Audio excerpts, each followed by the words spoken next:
Ginamit ni Echo Binicuity si Roger, at ito ang nangyari.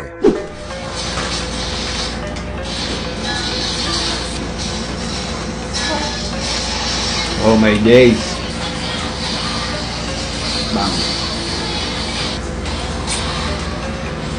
Hello.